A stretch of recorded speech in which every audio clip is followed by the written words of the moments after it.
ಶ್ರೀ ಬಳಗ. ನಾನು 6ನೇ ತರಗತಿ ವಿದ್ಯಾರ್ಥಿನಿಯಾಗಿ ಓದುತ್ತಿದ್ದೇನೆ.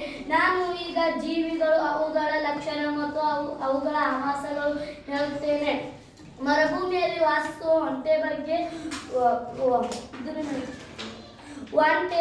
ಒಂಟೆ ಕಾಲು ಉದ್ದವಾಗಿ, ಅದರ ಪಾದಗಳು ಚಪ್ಪವು ಅಗಲವಾಗಿವೆ. ಅದರ ಕೂದಲು ಉದ್ದವಾಗಿ, ಏಕೆಂದರೆ ಅದರ ಉಸುಕು ಗಾಳಿಗೆ ಬಂದು ಕಣ್ಣಿನ ಮೇಲೆ ಬೀಳುತ್ತದೆ. ಅದರ ಮೂಗು ಚಪ್ಪಟ್ಟಾಗಿದೆ, ಏಕೆಂದರೆ ಉಸುಕು ಬಂದು ಗಾಳಿಗೆ ಮೂಗಿಗೆ ಬೀಳುತ್ತದೆ. ಅದಕ್ಕೆ ಮರುಭೂಮಿಯಲ್ಲಿ ವಾಸಿಸುವ ಒಂಟೆ ಬಗ್ಗೆ ಹೇಳುತ್ತೇನೆ. ನನ್ನ ಹೆಸರು ಶ್ರೀನಿಧಿ ಮಲ್ಲಪ್ಪ ಜಾಧವ್. ನಾನು 6ನೇ ತರಗತಿಯಲ್ಲಿ ಓದುತ್ತಿದ್ದೇನೆ. ನಾನು ಸಂತಾನೋತ್ಪತ್ತಿಯ ಬಗ್ಗೆ ಒಂದು ಕಿರು ಪರಿಚಯ ಮಾಡಿಕೊಡುತ್ತೇನೆ. ಪಕ್ಷಿಗಳು ಮೊದಲು ಮೊಟ್ಟೆ ಇಡುತ್ತವೆ, ನಂತರ ಅವುಗಳು ಒಡೆದು ಚಿಕ್ಕ ಮರಿಗಳಾಗಿ ಹುಟ್ಟುತ್ತವೆ. ಅದೇ ರೀತಿ ನಾವು ಬೀಜವನ್ನು ಬಿತ್ತಿದ್ದರೆ ಅದು ಚಿಕ್ಕ ಮರಿ ಸಸ್ಯವಾಗಿ ಹುಟ್ಟುತ್ತದೆ. ಧನ್ಯವಾದಗಳು.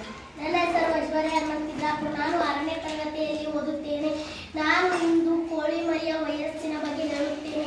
ಕೋಳಿ ಮರಿ ಮೊದಲು ಮೊಟ್ಟೆಯನ್ನು ಇಡುತ್ತದೆ, ಆನಂತರ ಚಿಕ್ಕ ಮರಿಗಳಾಗಿ ಹುಟ್ಟಿಕೊಳ್ಳುತ್ತವೆ, ಆನಂತರ ಕೋಳಿಯಾಗಿ ಬದಲಾಗುತ್ತವೆ. ಧನ್ಯವಾದಗಳು.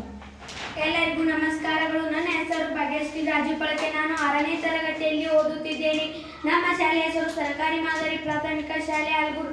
ನಾನು ಪಾಠ 6 ಜೀವಿಗಳು, ಅವುಗಳ ಲಕ್ಷಣಗಳು ಮತ್ತು ಆವಾಸಗಳ ಬಗ್ಗೆ ನನಗೆ ಬಂದ ಪ್ರಚೋದನೆಗೆ ತಕ್ಕ ಪ್ರತಿಕ್ರಿಯೆ ಬಗ್ಗೆ ಒಂದಿಷ್ಟು ಮಾಹಿತಿಯನ್ನು ನೀಡುತ್ತೇನೆ.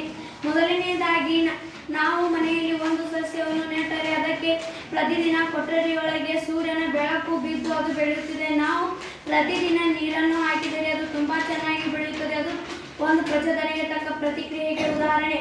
ಇನ್ನೊಂದು, ಮುಟ್ಟಿದರೆ ಮುನಿ ಎಂಬ ಸಸ್ಯವು ಪ್ರಚೋದನೆಗೆ ತಕ್ಕ ಪ್ರತಿಕ್ರಿಯೆ. ನಾವು ಮುಟ್ಟಿದರೆ ಅದು ಮುದುರಿಕೊಳ್ಳುತ್ತದೆ. ಅದೊಂದು ಪ್ರಚೋದನೆಗೆ ತಕ್ಕ ಪ್ರತಿಕ್ರಿಯೆ ಉದಾಹರಣೆ. ಧನ್ಯವಾದಗಳು. ಶ್ರೀ ರಾಜು ಬಳಕೆ. ನಾನು 6ನೇ ತರಗತಿಯಲ್ಲಿ ಓದುತ್ತಿದ್ದೇನೆ. ನಮ್ಮ ಶಾಲೆ ಸರ್ಕಾರಿ ಮಾದರಿ ಹಿರಿಯ ಪ್ರಾಥಮಿಕ ಶಾಲೆ ಅಲ್ಗೂರು. ನಾನು ಈಗ ವಿಜ್ಞಾನದಲ್ಲಿರುವ ಪಾಠ 6 ಜೀವಿಗಳು, ಅವುಗಳ ಲಕ್ಷಣಗಳು ಮತ್ತು ಅವುಗಳ ಆವಾಸಗಳ ಬಗ್ಗೆ ಒಂದಿಷ್ಟು ಮಾಹಿತಿಯನ್ನು ನೀಡುತ್ತೇನೆ. ಕೆಲವು ಜಲವಾಸಿ ಸಸ್ಯಗಳು ನೀರಿನಲ್ಲಿ ತೇಲುತ್ತವೆ, ಕೆಲವು ಜಲವಾಸಿ ಸಸ್ಯಗಳು ನೀರಿನಲ್ಲಿ ಮುಳುಗುತ್ತವೆ, ಕೆಲವು ಜಲವಾಸಿ ಸಸ್ಯಗಳು ನೀರಿನಲ್ಲಿರುವ ಮಣ್ಣಿನಲ್ಲಿ ತಮ್ಮ ಬೇರುಗಳನ್ನು ಬಿಡುತ್ತವೆ. ಧನ್ಯವಾದಗಳು.